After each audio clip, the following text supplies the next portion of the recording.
Hello students, chapter number 5 complex numbers and quadratic equations हम पढ़ रहे थे। हमने देखा था कॉम्प्लेक्स नंबर z क्या होता है, any number that can be that is represented in the form of a plus iota b।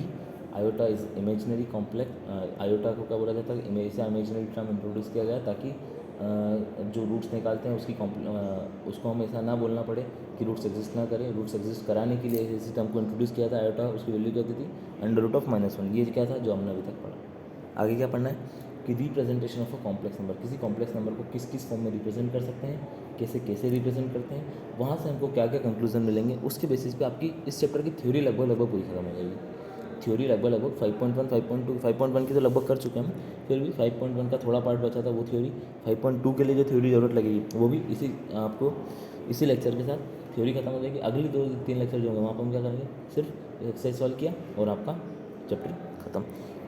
Representation of a complex number की बात करें तो देखो, सबसे पहले किया क्या, मैथमेटिशियन को दिमाग आया कि अगर एक कॉम्प्लेक्स नंबर को किसी ने मेरे को बोल दिया कि ग्राफ के ऊपर बना के बताओ, तो कैसे बताऊंगा यार। जो चीज़ उन्होंने ली थी ना, जो आयोटा उन्होंने लिया था, वो तो उन्होंने मन में सोचा था, ऐसा इमेजिन किया था, इसीलिए उसको क्या बोलते थे, इमेजिनरी पार्ट बोलते थे जो आयोटा के साथ था। तो वो तो भैया उन्होंने इमेजिन किया है, तो उसको ड्रॉ कैसे करेंगे। तो उन्होंने क्या करा कि एक्स एक्सिस जो थी उसको नाम क्या दिया, रियल एक्सिस।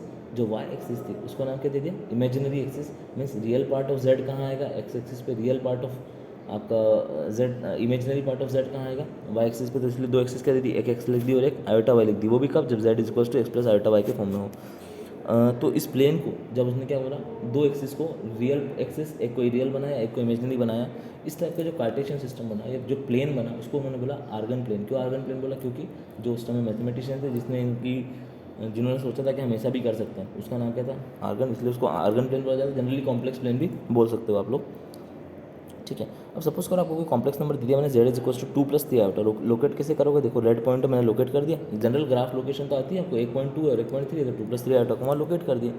अब देखो, यहाँ से ओरिजिन से उस पॉइंट तक जाने के दो रास्ते हैं। या तो वो रास्ता जो पहले ए ट्रेवल करो और फिर बी ट्रेवल करो, जो मैंने एरो से बना रखा है, या फिर क्या हो, सीधे मोड जेड वाले रास्ते से चले जाओ, एक थीटा एंगल पे हॉरिजॉन्टल एक्सिस के साथ। तो जब ए से ए जाते हो और बी जाते हो, तो जेड को किस फॉर्म में रिप्रेजेंट करते हो आप, ए प्लस आयोटा बी। मतलब क्या, रियल पार्ट में ए चला, इमेजिनरी पार्ट लगाया आयोटा, उसमें कितना चला, बी चला, तो उसको क्या लिखते हो, ए प्लस आयोटा बी। सेकंड क्या होता है, थीटा एंगल पे मैं मोड जेड डिस्टेंस चला, ओ से लेकर उस पॉइंट तक तो पहुंच गया, थीटा एंगल पे कितनी डिस्टेंस चला, मोड जेड डिस्टेंस। जब हम इसको एंगल के फॉर्म में रिप्रेजेंट करते हैं, किसी भी चीज़ को एंगल के फॉर्म में रिप्रेजेंट करते हैं, तो उसको पोलर फॉर्म बोलते हैं। इसीलिए देखो, अब इसके दो रिप्रेजेंटेशन है, ए प्लस आयोटा भी तो हमने कल भी पढ़ लिया था, क्यों होता है ए प्लस आयोटा बी, वो आज समझ गया। वो एक और रिप्रेजेंटेशन है modulus of z into e to the power iota theta. आप बोलोगे ये मॉड्यूलस क्या है, समझेंगे अभी। पहले समझ लो कि modulus of z into e to the power iota theta को क्या बोला जाता है, polar form of the complex number. इसके बाद मॉड ऑफ जेड क्या हो गया, मॉड्यूलस ऑफ जेड। मॉड्यूलस क्या होता है कि आपको वहाँ तक पहुँचने में जो शॉर्टेस्ट डिस्टेंस लगेगी, उस पॉइंट तक पहुँचने को, उसको हम बोल देते हैं मॉड्यूलस। वो क्या होता है, √(a² + b²। नेक्स्ट होता है आपका थीटा। थीटा को क्या बोला जाता है, प्रिंसिपल आर्गूमेंट, या जनरली आर्गूमेंट बोला जाता है, लेकिन अगर एंगल वो उसकी प्रिंसिपल वैल्यू ब्रांच में लाई करे, टेन थीटा की प्रिंसिपल वैल्यू ब्रांच क्या होती है, -θ से थीटा। टेन थीटा की रेंज क्या होती है, -π से π तक। ये उस 2π के इंटरवल में लाई करे, -π से π तक, जहाँ पर क्या होती है, टेन थीटा पॉजिटिव हो, तो हम उसको क्या बोल देते थे, आर्गूमेंट ऑफ जेड या प्रिंसिपल आर्गूमेंट बोल देंगे। वो क्या होता है, b/a। अगर आपका complex number a plus iota B के फॉर्म में है ना, तो b/a क्या हो जाएगा आपका, आर्गूमेंट ऑफ जेड। एक स्टैंडर्ड रिजल्ट है कि e to the power iota theta को आप क्या लिख सकते हैं, cos theta plus iota sine theta. ये आप याद कर सकते हैं। और कैसे होगा, ये यहाँ पर आपको येलो कलर से लिखा हुआ मिल जाएगा। नेक्स्ट है कॉन्जुगेट। क्या होता है कॉम्प्लेक्स नंबर, अभी तक हमने समझ लिया किसी नंबर, कॉम्प्लेक्स नंबर को किस फॉर्म में रिप्रेजेंट करते हैं, दो फॉर्म में। एक तो क्या होगा आपका general a plus iota b वाला फॉर्म, दूसरा फॉर्म क्या होगा, पोलर फॉर्म। पोलर फॉर्म में क्या होता है, mod of z into e to the power iota theta. Theta क्या हो गया, आर्गूमेंट ऑफ जेड, और आपका मॉड्यूलस मॉड जेड क्या हो गया, मॉड्यूलस ऑफ जेड। दोनों की वैल्यूज हमने कैलकुलेट कर ली।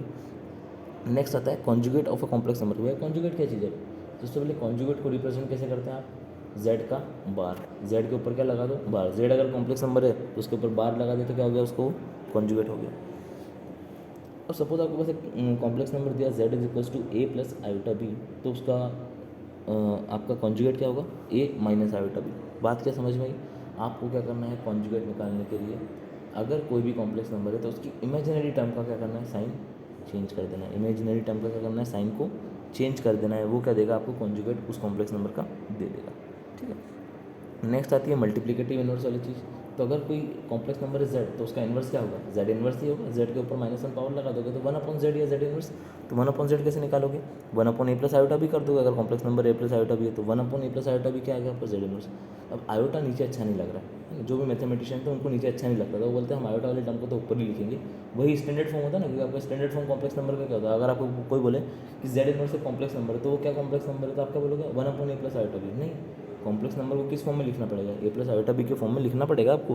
तो उसके लिए क्या करा मैंने, a माइनस आयोटा बी से ऊपर मल्टीप्लाई किया, a माइनस आयोटा बी से नीचे मल्टीप्लाई किया। इस मेथड को बोलते हैं, जो हम आप अभी तक पढ़ते आ रहे थे, रेशनलाइजेशन समझते थे जब आप रूट पढ़ते थे, इसी को भी रेशनलाइजेशन ही बोला जाता है। रूट के लिए भी हम क्या करते थे, अगर 1 + √2 नीचे होता तो हम क्या करते थे, √2 का साइन बदल के ऊपर नीचे मल्टीप्लाई करते हैं, मीन्स 1 - √2 और 1 - √2 से मल्टीप्लाई और डिवाइड कर देते। यहाँ पर क्या करना है, a प्लस आयोटा बी है ना, तो a माइनस आयोटा बी से मल्टीप्लाई कर दो, a माइनस आयोटा बी से डिवाइड कर दो। सॉल्व करोगे तो आपको मिलेगा a minus iota b divide by a square plus b square. यहाँ पे a माइनस आयोटा बी क्या है, z का conjugate, a square plus b square क्या है, मॉड्यूलस ऑफ z क्या होता है, under root of a square plus b square. अगर a square plus b square पूछा तो क्या हो जाएगा, मॉड्यूलस ऑफ z का स्क्वायर। तो यहाँ से z इन्वर्स आपका जो निकला वो क्या निकला, z conjugate divided by modulus of z का स्क्वायर। इसी को बोला जाता है मल्टीप्लिकेटिव इन्वर्स। क्या बोला जाता है, मल्टीप्लिकेटिव इन्वर्स, या इन्वर्स ही हो ना जल्दी तो उसको मल्टीप्लिकेटिव इन्वर्स बोल देते हैं। बोलने वाले के अलग अलग तरीके, आपको इन्वर्स समझ में आ गया, बस बात खत्म। इनके बेसिस पे कुछ इनकी प्रॉपर्टीज़ है मॉड्यूलस और कॉन्जुगेट की। हाँ, एक चीज़ और है कि आप किसी भी कॉम्प्लेक्स नंबर में वो सारी प्रॉपर्टीज़ लगा सकते हो जो आप आपकी जनरल अलजेब्रा में लगाते हैं। मतलब a plus b whole square हो गया, a plus b whole cube हो गया, a minus b whole square हो गया, a minus b whole cube हो गया, a square minus b square हो गया, means a minus b into a plus b जो लगा दी। सारी आइडेंटिटी जो अभी तक आप पढ़ रहे थे वो सारी आइडेंटिटी यहाँ पे यूज़ कर सकते हो। अगर दो complex number a plus b की जगह आ जाएगा z1 + z2 आ जाएगा बस। ठीक है, प्रॉपर्टीज़ है आपकी 5-6, ये देख लो कि किसी आपने क्या करा, दो नंबर को पहले मल्टीप्लाई किया, उसका मॉड्यूलस निकाला, तो वो किसके इक्वल आएगा, इंडिविजुअली मॉड्यूलस निकाल लो दोनों कॉम्प्लेक्स नंबर का उसका और उनको मल्टीप्लाई करो। Simple property. Same case division के साथ होगा, सेम केस क्या होगा, अभी मॉड्यूलस के साथ होगा तो सेम केस किसके साथ होगा, किसके साथ होगा, मॉड्यूलस हो गया। देखो चीज़ क्या होती है, कॉन्जुगेट, तो कॉन्जुगेट के साथ भी यही चीज़ होगी। तो Z1 Z2 अगर दोनों प्रोडक्ट कर दिया उसका कॉन्जुगेट निकाला तो किसके इक्वल आएगा, उनके इंडिविजुअल कॉन्जुगेट्स के मल्टीप्लिकेशन के इक्वल। सेम चीज़ इसमें कॉन्जुगेट के केस में सेम चीज़ कहाँ होती है, एडिशन या सब्सट्रैक्शन के केस में। ध्यान रखना, सिर्फ कॉन्जुगेट के केस में, मॉड्यूलस के केस में नहीं बोला है मैंने। और डिवीजन वाला तो सबके लिए हो ही रहा। अब एडिशन वाला मॉड्यूलस के केस में क्या होता है, मॉड्यूलस ऑफ Z1 + Z2 अगर आप लिखेंगे तो वो कहाँ लाई करेगा, उन दोनों के इंडिविजुअली सब्सट्रैक्शन के बीच, इंडिविजुअल मॉड्यूलस के सब्सट्रैक्शन से लेकर तो इंडिविजुअल मॉड्यूलस के एडिशन तक, उसके बीच में लाई करेगा। उससे ज़्यादा नहीं होगा, मॉड्यूलस दोनों के एडिशन से ज़्यादा नहीं होगा, उन दोनों के सब्सट्रैक्शन से कम भी नहीं होगा। ठीक है, ये प्रॉपर्टीज़ ऑफ कॉम्प्लेक्स नंबर भी क्लियर है। ये हमारे थ्योरी लगभग फिनिश हो गई। कल की क्लास में हम एक्सरसाइज 5.1 करेंगे, फिर 5.2 भी अगर टाइम मिला और जल्दी हो गई तो 5.2 भी करेंगे। तब तक के लिए God bless you, thank you so much.